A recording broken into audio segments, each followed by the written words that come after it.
Good evening, everyone. Jose J. Garcia, real estate investor, coach, and mentor. So as I'm sitting here announcing on Instagram, good evening for those of you joining us there and on Zoom.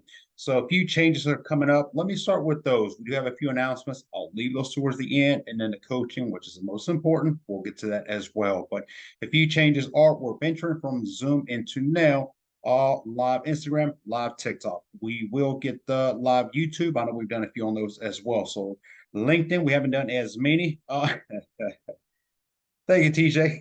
Yes, sir. So we'll be doing that, but the majority are now on Instagram. Live Instagram. It's except for the deals. Let's do deals Tuesday where we come in with pitch deals. You cannot pitch deals on Instagram, not from your end. I know some of you can share, but you cannot share presentations. So those will continue to be on Zoom from now on until we change that as well. But from now, keep on joining us on Zoom. Stay updated on GarciaMHG.com as well. We always upload the changes on there also. But that's kind of where the changes are happening for now. We'll leave those alone. We got the coaching tonight. For those of you tuning on Instagram here and on Zoom, one of the topics we cannot, I think, cover enough. We cannot talk about enough is contractors, handymen. How much issues, how much headaches they can be. I talked about some of this on Saturday mornings on our weekly check-in calls, and of course, emails started popping up immediately about that. We can have, and if you go to my YouTube, there's plenty of coachings on that as well. But it does not matter if you ask a real estate investor or mobile home investors. During rehabs, what's one of your hardest tasks? You will see that repeatedly they say the same thing: contractors, handyman. I can't get them to stay focused. I can't get them to work. I can't get them to show the work. A lot of issues, right? A lot of those things happen. And, it's quickly seen as, like we're talking down on them. Some of those emails came from contractors. Y'all are good contractors, okay? But I can't say that about all of them. And the unfortunate side is that if a contractor is not doing their job, then you cannot list the mobile home on the market. If you cannot list the mobile home on the market, or you're holding on to that mobile home, every day that you hold on to it, that you're not selling it, it is costing you money. Bottom line, we turn on utilities for these mobile homes, all of them. That's the question that comes in. And should I put power onto the mobile homes while the contractors are working? A lot of the contractors tell the investors, don't worry about it. We got the power tools, we got generators, we can do the work. You can do the work up to a certain extent, but if you don't have power into the property, how are you going to be able to check if the water heater for one works? That's one of them. It's electric. What about all the breakers? What about the plugins? What about the light switch? What about the actual light fixtures? So a lot of those things like that. And again, you get into this idea of I am trusting the contractors, and you should trust but verify is what I say. That's what my mentor would say. It's like trust but verify. But here's the thing: is unless you work with these contractors for many months, for many jobs, many investments, you really shouldn't be trusting anyway until they've proven themselves to you. And I'm not going to go into this bashing mode into contractors. We're here to learn from. We're here to add value and things to look forward to. But it's something that you definitely need to keep your eyes open, be alert, because unfortunate side is that these contractors many times are taking advantage. I made the example of, if you go to a shop, to take your vehicle and you don't know what you're talking about, you don't know the simple basics of your vehicle, they can lie to you and say it needs this and that and those, and you're sitting there forking out money left and right because you don't know the simple things as to, your vehicle. Well, the same things happen with a mobile home. If you don't know even the simple things of, it's easy for a contractor to tell you you need this and that and those, and you just assume, okay, well, they know what they're talking about. So you start forking out money more and more. And it turns out none of the above was not only needed, but wasn't really done anyway. So, contractors will shave corners, they will do what they can to kind of get the job done, but not always does it check out. Then you have some contractors who will overdo it. So you kind of got to watch those as well, and I think when I say overdo it is more so, if you bring in a real estate investor contractor into the housing of mobile homes and they try to bring that concept of, I will rehab it like a house. Well, then obviously they're going to go over the budget. They're going to go over the rehab for the better in a sense, but that's not the rehab that we're doing either. So kind of, something to keep in mind on there. So let's go over a few things that I want to cover. And again, I'm making this coaching specifically because of some of the stuff that we're dealing with right now. Also, I have an event that I put together exactly for the same reason. So stay tuned for that at the end of the call also. But all in all, let's talk about contractors. And of course, on Instagram, you can drop a comment. The question's on there. You can wave, raise your hand. On Zoom, you can just unmute yourself if you want at any point. But let's take it back from the beginning. Now, Wednesday coaching is going to cover quite a bit on this, but more on the legal side. On Wednesday, we're going to get into what do you do if a contractor does stop working?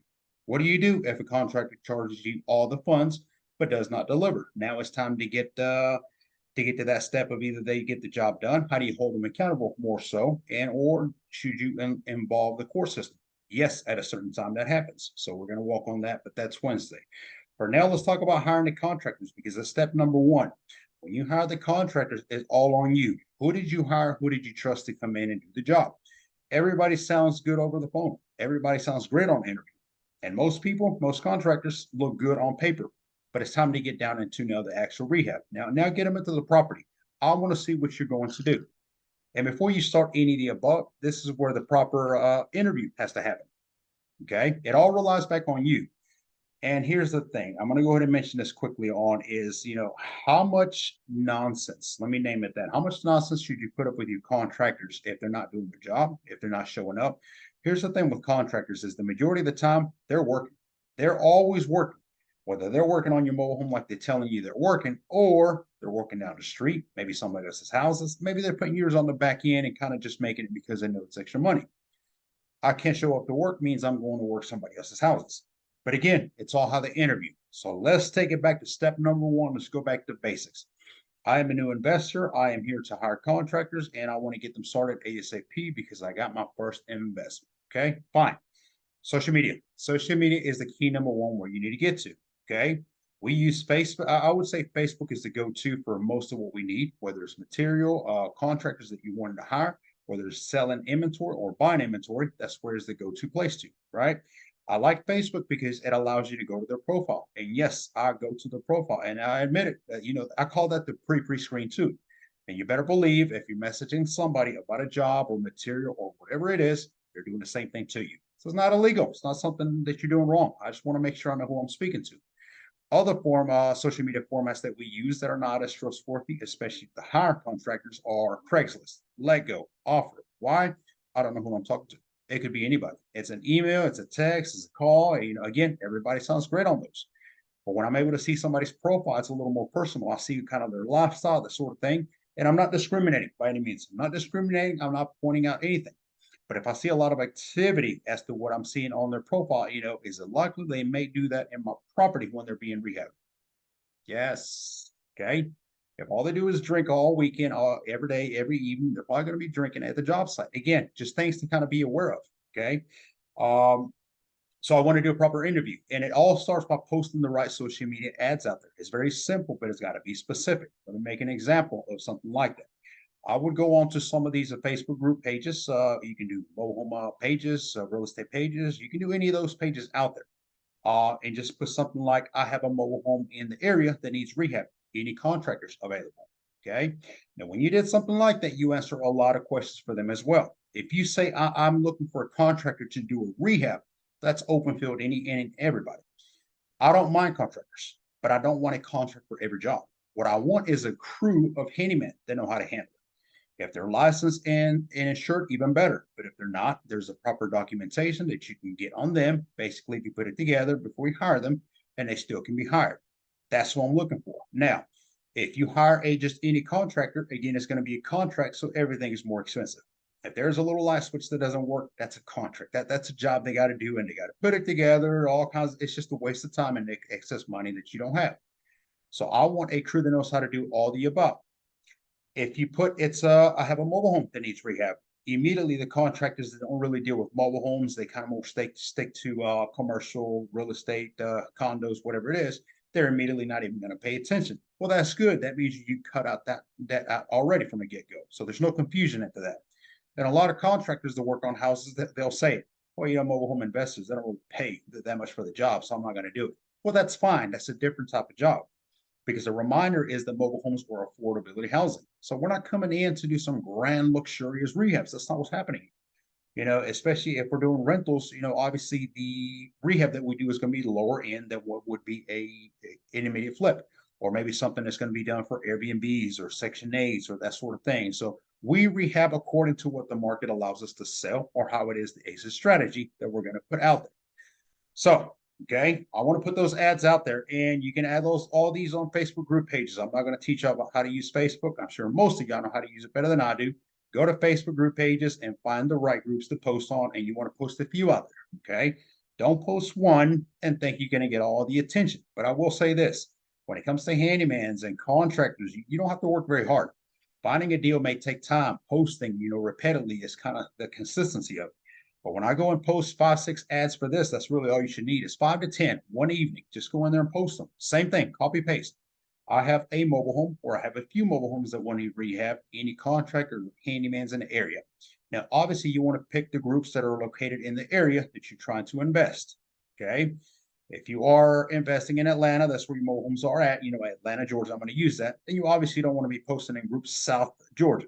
That's not going to work out because you want local people. I have only paid 2 crews in the past where I made them go to a different city. And when it was a different city, it was 3, 4 hours away. Now, the reason I did that, it was about this time of year, as a matter of fact, last year, when we were just struggling with the contractors in the area. They didn't want to work, the typical excuses, and they will give you every excuse possible. I'm not gonna make examples of excuses. I'm gonna leave those alone. Okay. Some of those is my car doesn't work, I don't feel good, I'm sick, etc., etc. I'll leave them with that. But we could not get the job done, and the homes were sitting and sitting. Here's the thing about that is our mobile homes that we invest in, the majority of anyway, are located inside of community parks, mobile home parks, which means that we have to pay lot rent every month. Now, if you have to pay lot rent, this is where I go back to my first comment of it's costing you money. Here comes the first of the month again, and my guys aren't working. They don't feel good again. Well, now I still have to pay because the park doesn't care whether your home is running or not.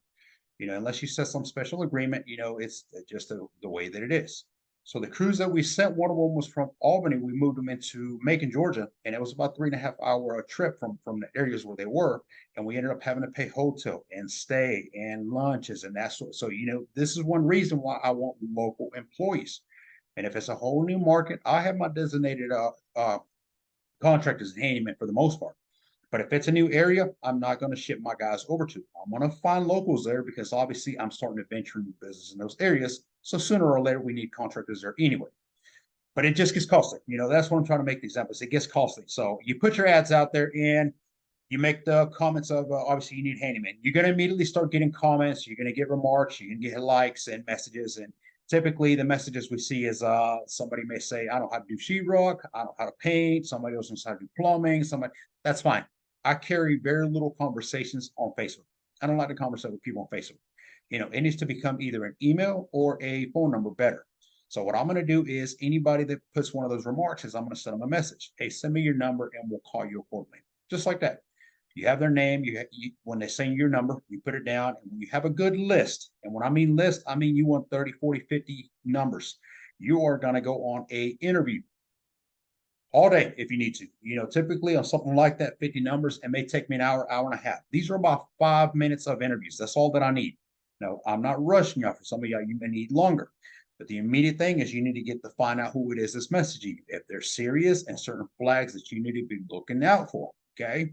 You're not in a defense mode, but I'm paying attention to everything they're saying.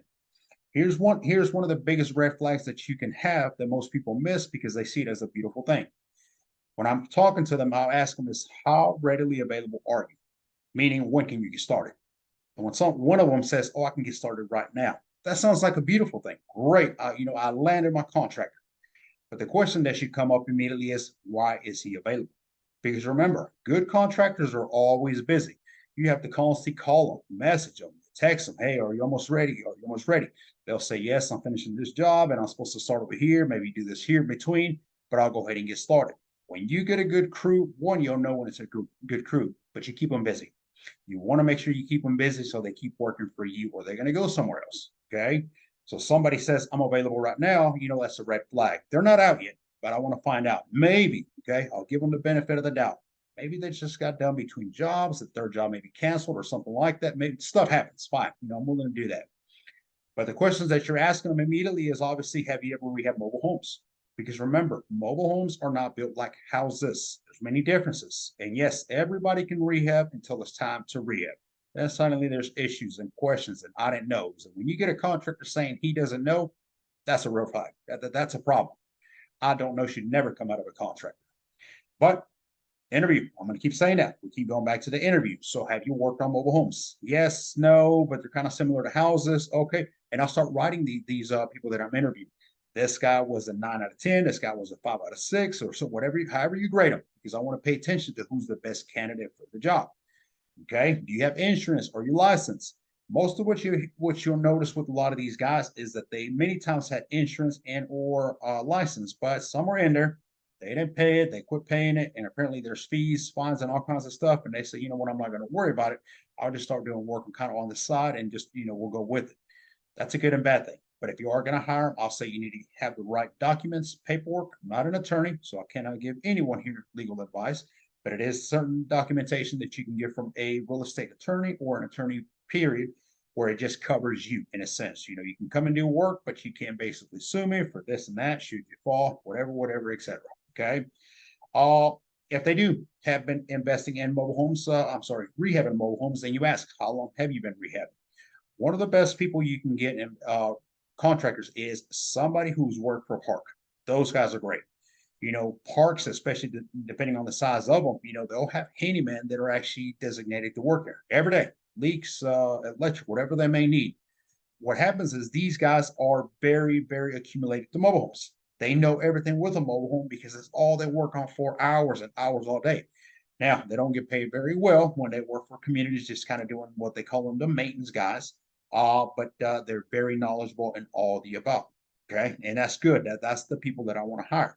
There's certain material that you cannot just go to your local home improvement store and find and purchase because, again, mobile homes are built a little different. These guys will know what I'm talking about. Okay. But you interview them. Okay. You keep going. Now, you start asking them what their specialties are. Every contractor and most contractors, handymen will tell you, I can do it all. I can do everything from top to bottom. All right. That's great. But what is your specialty? What is the one thing that you can do better than the most? Okay. Some will tell you, well, I'm very good with electric, but I don't really do plumbing. Plumbing, I can do it, but if it's excessive, etc. Okay. You start notating this. Now, I want to ask them, are you a one-man team or do you have a crew? Because remember, you want to rehab these mobile homes quickly, turn them fast, okay? 2-3 weeks, maybe 4 weeks tops, a mobile home should be done. And when I say that, yes, some of that might have been gutted, it had to be done. Mobile homes are made very easy, okay? When it comes to rehabbing them, put them back together, it takes no time. They actually have to show up and do the work, obviously, but within 3-4 weeks, a mobile home should be rehabbed. So that's a good timing. If they have a team, obviously they'll be able to knock it out quicker. If it's a one-man team, I would be a little worried about that. Now, you can still hire them. You can still kind of have them on your back pocket because you're going to have, remember, no rehab, no investment is the same. Some of these mobile homes you get, maybe they need cleanup and painting. One guy can handle that, right? Well, one guy can go in, clean it up, touch it up, whatever is needed, and it's done. I'm talking more so when you have something that needs full maybe some type of plumbing, electric, the roof, the flooring, now you got job, and that requires really for multiple guys. Unless you can just sit on it and wait for a while, that one guy may check out. Okay. And then that's when you go to the house and you get started. When they give you that answer is when you're going to start questioning other things. Who was the last person you worked with? Do you have any references? And yes, please take those numbers down and call them. Some of these investors say, well, he gave me 5 references. I just didn't really call them. Well, then why did you bother getting references to begin with? The whole purpose is that you call and verify. I've said the story many times. One guy, he gave me references. He sounded like I mentioned on him. He sounded legit ready, and he was off to the races. Okay, but I said, give me some references, and he gave me some numbers. And I think the second or third number I called, basically, hey, I'm Jay Garcia here. I'm calling just because I'm about to hire this individual. I just wanted to get the reference, see kind of what kind of work he did for you. I didn't get to finish all that. Okay, halfway in there, as soon as I mentioned the gentleman's name, he basically said that SOB owes me this, and I want to find him. You need to tell me where he's at. That's between y'all. I said, I got what I need. That's between y'all two. I'm going to leave that one alone. So, it is great to check references because these guys are out there working every day. I want to find out exactly what kind of work they do. Now, when I ask them for pictures, do you have any pictures, any videos of some of the work? Guess what kind of pictures or videos they show me? Do you think they're going to show me the stuff they missed? Or maybe they kind of rigged up or short-ended or whatever. No, they're going to show me the finest work they've ever done. Maybe it's not even their work. Okay. It could be somebody else's work, or like they say, a buddy of mine's, or none of that is valid. None of that is valid. Okay. I want to see legit pictures and videos of what you've done. I want to cross-reference them with whoever you put as a reference and see how that checks out. If it all checks out, then that's when we move forward. Okay. And then at that point, now we get them to the next level. So all this is questionnaires. We don't talk about my mobile home. We don't talk about it needs, what kind of rehab I'm looking to do. None of the above. All this is about them. Remember, okay? That's how I kept the questions. It's about them. Now, you've answered all the above. So now let me tell you what I have going on. As I mentioned on my Facebook post, I have 2 mobile homes that need rehab, or 3 or 4, however many you have. Okay. Now, I am an investor, so this is what we're looking for. Okay. I'm going to make them livable, presentable. If it's not broken, basically don't fix it. You're saying these things because I want to fill them out. And some say, I know what you mean. Yeah, I've worked with investors. Great. Some will say, oh, yeah, I think I know what you mean. Or, okay, that's fine. We keep moving forward. If it all checks out, then the next step I'm going to do is I want them to go out and visit my property. Now, I already know what it's going to cost to do a mobile home, or at least have a good estimate as to what it would be from material, from the labor, etc. So when I'm sending them out there, what I really want to see is what kind of numbers they come back with, because that's what's going to tell me, are these guys in the same ballpark, or we're just wasting our time here. So when they go out there, I want them to do a full quote report for me. Now, this shouldn't cost you any money, by the way. Some of you investors say, well, this guy's charging me 200 to go out there. This guy's 150. No, it should not be that way. What I tell the contractors is like, look, I need you to give me a quote. If we decide to go with you, then we're going to give you the job. That's all there's to it. Okay. If they start talking about, I need to be paid for my time for this and that, then we're probably not already a good team, because they got money, money, money written all over their head, and they're not focusing on me. I'm going to take care of their pockets, but I want them to take care of me. So my focus to them needs to be, me in essence. So they go out there, and now this is where I point out that, all right, the flooring needs work on this 1 bedroom. The ceiling looks like it's leaking by the door, and obviously it's a metal on metal mobile home, so it's probably leaking on the roof. If you can check out all the about, and then anything you catch that I might have missed, write it down and let's talk about it. They go out there. Okay. They go out there, they check it out. If you've attended our shadows, this is where I point out why it is so important for you to know the cost of material, because that's number one. Now we'll get into how we pay for contractors here in a few minutes slightly, but I want to know how much material is actually going to take. So if all of y'all need to spend some time on Home Depot or Lowe's website, I used to go in person and spend weekends just pricing. What is lumber? What is paint? What is a toilet? What is a cabinet? I wanted to know all these numbers because they gave me a good estimate. Now, we don't get most of our material from Lowe's or Home Depot. We get them, off market, preferably Craigslist, Let Go, Offer, Classified. But I'm looking at Lowe's and Home Depot almost like the last resort, worst case scenario. Meaning, worst case scenario, if I have to get all my material from Lowe's or Home Depot, what is the number I'm looking for? Bam, that's what you come up with. All right. So now you have an estimate of that. When I send this contractor out there, I'm going to ask them, how much is the labor going to be, and how much is the material going to be? When they start giving me an excess balloon crazy number on the material wise, I'm going to question that. Okay. Well, it looks like you need around 7,000 worth of material. I had it at 1,500. Really? All right. Well, tell me why 7,000 is the number you came up with. And you'll know that they can't put that together. There's no way, because they ballooned it. Now, we don't pay for material. Let me get us slightly into that. That's for Wednesday call, but I want to get slightly into how we pay and how we purchase material. But I get them to break down why it is that they're trying to charge me what they do. I make this example of a 1 bedroom with the issue on the floor in a corner. That happens a lot of times with leaks around the window per se. If there's a small little section on a floor that's messed up, it's bouncy, or is just weak, then all you need to do is pull the vinyl, pull the carpet, and fix the issue. Cut out that section, put the vinyl or the carpet back. Now, if those are damaged, then obviously replace that as well. But you get a good estimate on exactly what the problem is. The rest of the floor has no issues. So if they start saying, oh, we got to replace the entire flooring in that 1 bedroom, it's all messed up, you know who you're dealing with. Okay. That's another red flag. Now, a lot of times this is where it's going to mean knowing the simples. Okay. I made this example of the car. If you're doing this for the very first time, you're going to want to spend some time out there with your contractor, with your handyman. You're not micromanage them, and you're going to want to tell them that I'm not here to micromanage you. I'm not here to make sure you're doing your job. I'm here to just to learn, if you don't mind. Show me what we're doing some of these things, and point out what needs to be done and what doesn't. When you see something that looks a little crazy, question it. Why did you feel you need to fix this whole area? Maybe just this little section would have been better. You kind of start getting that feedback. And what happens is after one contractor, you go to maybe the next one and the next one. You think you may be getting better and better. Now here comes number 7 contractor. Can't really mess with you on prices anymore, can they? You've learned too much at that point. And that's what happens when I'm interviewing them and I'm countering with certain things. They know, oh, he knows what he's talking about. Almost like you might want to cut that out in a sense. Oh, they can be a headache. And I have some, I'm sitting here watching Instagram, and I know some of you investors are on here. You know exactly what I'm talking about. Prices, Wednesday evening is members only. If you're already doing the back pocket access, you have access to that. If you're investors through us, you already have access to that. And if you're not, the members coaching call, I was looking at my website earlier, checking behind my IT team. It's $49 a month. My goodness, it doesn't get better than that. Every Wednesday, different topic. Get to ask as many questions as you want. But that is what we're going to cover the next step of. Should we have to take somebody to court? Should we have to go through that process? And the answer is yes. If they cannot deliver, but they've already been paid, then it's something you need to pay attention to. But also, you cannot take somebody to court who you have no documents. If you just kind of agreed, hands shook, or maybe yes, they kind of will go with that and just is what is. Never make any type of agreement with anyone vocally or handshakes. I like to say that's still legit now, but it is no longer something that is held in court. So what happens is the right documents that you give them so they can fill out and the information that you get from them is what's going to hold up in court. We'll go over that on Wednesday as well. How do we pay contractors and handymen? By the job, never by hourly and never salary. That's how you create lazy people.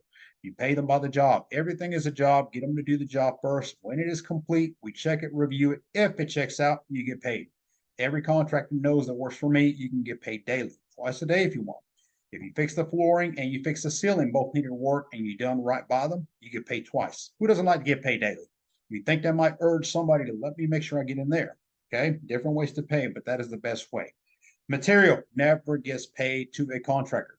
Some contractors will say, I get a discount here, I get a discount there, or I can buy this or that material. I want some type of receipt if that's the case. If they're going to go to Home Depot or Lowe's, for instance, and just as simple as pick up, then you need to set up an account with the store so that they can call you and you can do a phone sale. They don't need to charge you anymore for material. That's also a good excuse for a lot of contractors. They'll tell you, well, if you want me to start on this job tomorrow, I got to go buy this material. So go ahead and send me a couple thousand and I'll jump on that. No need. I'm not going to give you any money until you get started. My rule of thumb is you got to complete a full day's worth of work and show me what kind of work you've done before I send you any money.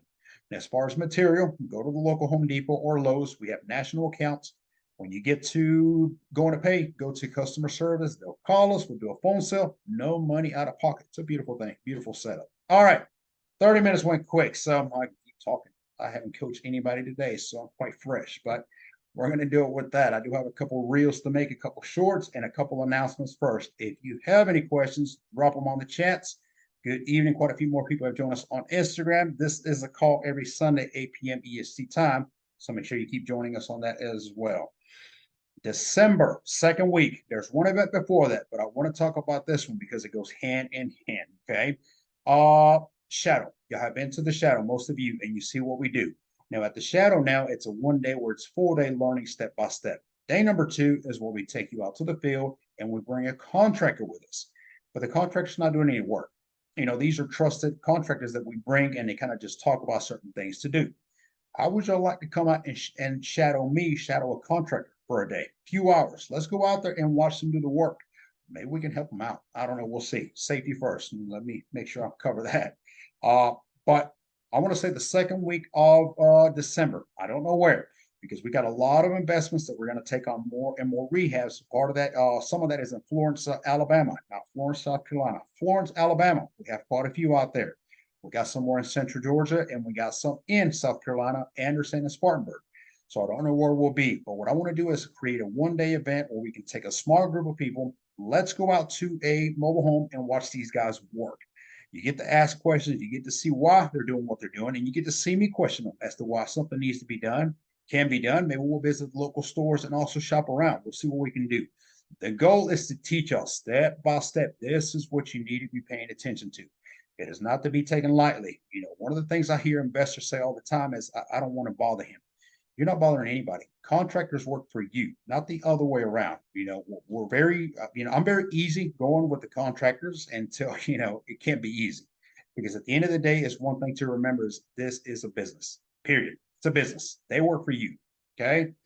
November 30th. November 30th, we have the virtual. It's going to be a Wednesday evening at 7 p.m. EST time. And that's going to be on title solutions, VIN verifications, and bond replacements. Now, a lot of you out there are dealing with mobile homes you're buying or trying to sell and have no titles. That's an issue. Years back, that was not so much because bill of sales kind of held up. But with more investors, with more eyes on from the county, the cities, the states, you need a title, period. If you're trying to get lending for a mobile home, if you're trying to move a mobile home, none of that is eligible to be done unless you have a title. So what we're going to teach you on this 2.5 to 3 hour virtual call is every step of how to get titles, bond titles, replacements, how to verify VINs. If you can't get a VIN verification, we'll teach you how to go to the next step. All in all, we're getting titles from start to finish within 3 to 4 weeks. Forget about the abandonment process. Some of you are mentioning that. You can do an abandonment process if you like. That takes anywhere from 6 to 9 months. We don't have 9 months. We have 4 weeks. So that's how long it takes. But all right, that does it for this evening, Tuesday night, 7 p.m. EST time. Don't forget, that's the Let's Do Deals. That's where we pitch the best off-market deals. Bring me your deals, okay? That's all I got for this evening. Thank you all for joining. Good night.